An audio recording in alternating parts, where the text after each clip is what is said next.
бүлэг, насны бүлгээр ямар хүмүүс илүү үздэг юм бэ?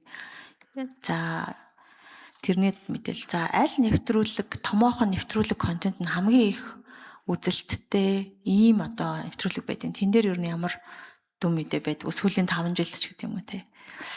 За 3 дугаарт нь болохоор тэр нөгөө айл болгоноос төлж байгаа 1200 төгрөгийг одоо төлж байгаа. Гэхдээ би жишээлбэл миний дохионы хэлээр ярьдаг найзууд маань, харааны бэрхшээлтэй найзууд маань бол тэр 1200 төгрөгийг бусдтай адилхан төлдөг мөртлөө ерөөсөө одоо мэдээлэл авч чаддаггүй байхгүй юу? Яагаад гэвэл одоо орчуулга байхгүй байдаг.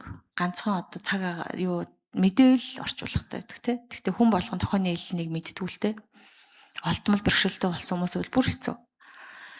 Тэгэхээр энэ дээр ер нь ингээд хүртээмж дээр жишээлбэл ямар өөрчлөлт хий гэж одоо хий гэвэл ер нь ямар байх вэ? Би нөгөө таадаг материалыг үүсгэр тийм ч юм алгал та.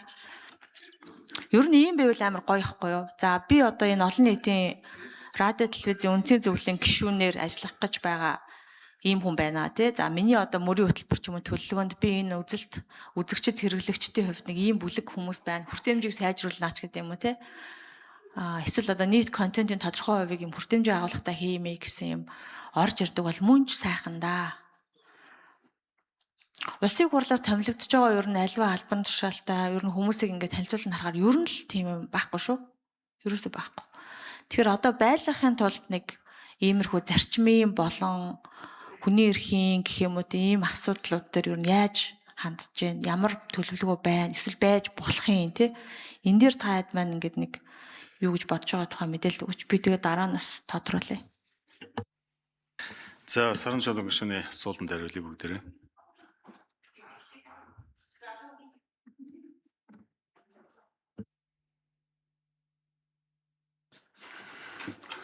За баярлалаа.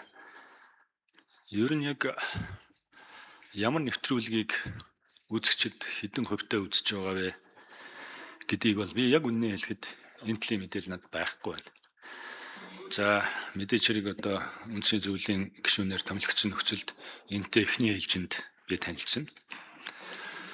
За ямар ч нөхцөлд одоо Монголын үндэсний олон нийтийн радио телевизээр явж байгаа энэ бүх нэвтрүүлгүүд энэ олон ургалч үзэл одоо зөнхөлсөн энэ нийгэмд одоо аль болох тийм үнэн зөв баталгаатай талыг нь барих ёстой гэж бодож байгаа. Жишээлбэл би өөрөө түүх судлалын талын хүн учраас одоо өнөөдөр чинь сайн дурын түүхчид бол одоо маш их олноор гарч ирсэн. За тэдэнд бол тодорхой хэмжээний хүлээн зөвшөөрөгдсөн түүхчдийн шалгуурыг бас дамждаг тийм тогтолцоо байх нь зөв юм болов гэж үзэж байгаа. За өмнө одоо шижир гишүүний асуусан асуултанд нөхөд хариулахад яг одоо 1200 төгрөг одоо тэр тухай бол би тухайлан хэлээгүйгээ би бас энэ ташимд хэлээ. Ер нь одоо энэ 1200 төгрөгийн татвар хураамжийг ихсгэх багасгахын тухайд бол одоо бас л тодорхой хэмжээнд ард түмний өөрснийх нь одоо саналыг гэдэг юм да. Саналыг бид авах ёстой. Бид ийм хэмжээний нэвтрүүлгийн контент үзээд ийм мөнгө төлмөөргүй байна гэж болно. За нэг бол та нар нэвтрүүлгээ сүүлийн үед одоо сайжруулж байна. За нэг бол арай өөрчлөгдөж, шинчилж байна. За энэний төлөө бид одоо нэг хэд байдгийн 100 мянга ийм мөнгө нэмэхэд болж байна гэсэн тийм гэх мэт одоо чухам яг процесс нь ямар байдгийг, концепц нь ямар байдгийг мэдэхгүй байна. Тийм санал асуулгын юм аягтай. Ер нь хүмүүсийн нэгсэндээ одоо гүйцэтгэх удирдлага юм уу? Нэг бол үндсийн зөвлөл энийг бол шийдэх болцоогүй л дээ. Тэгээ ер нь одоо ард түмний өөрснийх нь хүс сонирхолд бид чиглүүлж ярих ёстой. За тэгээ хамгийн гол нь бид юу үзснийхээ төлөө ямар оюуны одоо хөрөнгө оруулалтыг өөртөө хийж байгаагийнхаа төлөө энэ мөнгийг төлж байгаа юм бэ гэдгийг л ард түмэн маш сайн мэдсэн байх ёстой гэж би бодож байна. За дараагийн Мэгмэрсүрэн. За саран чулуун гишүүний асуултанд хариулъя.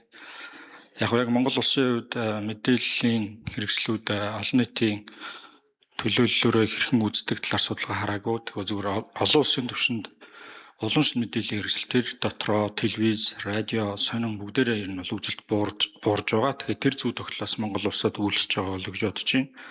За гишүүдийн хувьд өмнө мэдээллийн тэнцвэрт байдал дээр бас нэлээд чухал асуултуудыг асуусан. Саран чулуун гишүүний хувьд мэдээллийн хүртээмжтэй байдлын талаар бас маш чухал.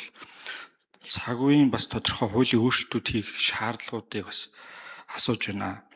Үндэсний зөвлөлийн гишүүд өөрөө салбаруудын төлөөлөл болж орж ирж байгаа. Энийг бас тодорхой хуулийн өөрчлөлт хийгээд хүйс, нас, хөгжлийн бэрхшээлтэй иргэдийн нийгмийн төлөөллүүдийг хангах боломжуудыг бас хууль дээр өөрчлөлтүүд хийх тийм шаардлага хэрэгцээ бас байна гэж ойлгож байна. За дараагийн нэр дэвшигч. За бусад нэр дэвшигчтэй бас давхардуулгүйгээр Саран чулуун гишүүний асуултыг болохоор энэ бас хүртээмж авч чадахгүй байгаа иргэдэд бас ямар арга замаар хүртээмжийг нэмэгдүүлэх вэ гэдэг талаас нь бас хариулъя гэж бодлоо. Одоо олон нийтийн радио телевиз маань радиогийн 3 сувг, за 5 одоо телевизийн одоо сувгаараа мэдээлэл дамжуулж байгаа. Тэгэхээр энэ одоо сувгуудынхаа бас одоо зориулт гадаад сувг, спортын сувг гэдэг шиг бас энэ хүртээмжийг одоо нэмэгдүүлэх талаас зохион байгуулалт, мөн одоо бас хуулийн зарим зохицуултыг одоо хийх санал дээр одоо бид бүхэн бас ажиллаж хууль тогтоогчдод хүрэх замаар энэ асуудлын зохицуулт хийх зүйтэй байхаа гэж бодож байна. За Саран чулуун гишүүн тодруулъя. Уучлаарай 4 номер микрофон. Гишүүний асуултанд хариулъя. Одоо хөгжлийн бэрхшээлтэй иргэдэд угийн харилцаа холбооны зохицуулах хорооноос хувь хэмжээ заагдсан байдаг. Тэр хувь хэмжээний дагуу одоо дохионы хэлмэрчтэй болон тийм нэвтрүүлгүүдийг одоо илүү их одоо хөтөлбөрт тусгадаг одоо бид нар илүү их чиглэл өгж ажиллана гэж бодож байгаа. За Саран чулуун гишүүн. За мэдгүй асуудал хүндхөр хүмүүст хөвгтөл байдаг л да, би ойлгож байна. Манад бол ер нь ингэдэг штэ, тэрэгцэртэй хүмүүсийг бол бид нар эрүүлжүүлэхэд орж болохгүй, бааранд орж болохгүй юм шиг боддог. Сонсголгүй хүмүүсийг зөвхөн цаг агаараа мэдэл үздэг гэж боддог байхгүй. Тийм болохоор зөвхөн цаг агаараа мэдэн дээр л тохионы орчуулга тавьдаг. Тэгээд ямар ч гэсэн минимал та нарт ямар ч гэсэн нэг юм хийчлээ шүү дээ. Одоо ингэ болоо биш үү гэдэг байгаа мөртлөө 1200 төгрөг нь бусдад айлтай адилхан байсаар л байгаа. Тэгэхээр би та хэдэд өнөөдөр ингэ сонгодвол бүр даалгавар өгмөр байгаа. Амжилт хүсье. Ямар ч байсан энэ хууль дүрмээ өөрчлөлт оруулаад энэ төлөөлөл дээр хөгжлийн бэрхшээлтэй иргэдийг ажилуулаа, зөвлөл болгох юм яд ажиллах хэрэгтэй. Хүртээмжтэй мэдээллийнхаа одоо агуулгыг сайжруулах хэрэгтэй. Дээрэс нь хэн үзээд байгаа, хаана үзээд байгаа, яаж үзээд байгаагаа ажиглаж судалгаа хийх хэрэгтэй баг. Гамшигын мэдээлэл жишээлбэл хөгжлийн бэрхшээлтэй хүмүүс авдаггүй шүү дээ ерөөсөө. Хамгийн амар жишээ бол тэр. Хичнээн хүн асуурдаг гэж мэдээлэл авч чадаагүйгээс бол Гүцэж тодруулъя. би яагаад ингэж ийм бухимдуу юм шиг ярьдаг гэхэлэр үнэхээр л бэрхшээлтэй хүмүүст цаг, дуу хоолой гарах орчин нөхцөл олддгүй юм л т. Тийм болохоор би одоо та хэдийг Монголын үндэсний телевизийг аврах гэж байгаа юм шиг аврагчд одоо шинээр ирч хүчтэйгээр одоо ингэж болохгүй байсан зүйлийг засъя, төлөөл болъё, дуу хоолой болъё гэдэг ирч хүчтэйгээр орж иж байгаа мэн л гэж харлаа. Танилцуулгад нь харахад. Тийм бол тэр сувгаар байж болох тэр онцгой байдлын мэдээлэл, зарим мэдээллүүдийг яг зорилт хүмүүст нь хүрэхэд ажиллаад өгөөж, хүртээмжийг нэмээд өгөөж. Би тэгээд та нарыг яваад очиж болно шүү дээ. Эсвэл танаа мэдээллийг хэн үзэж байгаа дээр дүн шинжилгээ хийгээд явах хэрэгтэй баг. Гэхдээ ер нь бол зүгээр ингээнээр би бодоод тах юм. Ийм том байгууллагын үндэсний зөвлөлийн гишүүн болох ч байгаа хүмүүс өөрсдөө яг тэр хэн үздгийг, ямар нэвтрүүлэг нь хандлттай энэ гэдгийг нь одоо судалж мэдээлэл энэ авдаггүй юм уу? Ажиллаж байгаа газрын хүн чинь судалдаггүй гэсэн үг юм уу? Ямар ч юм. Тэр бол жоохон ойлгомжгүй юм сонирхолтой санагдчихлаа. Яаж тэрийг одоо судлах? За санал хэлээ. Баатар шивэ мөнх соёл.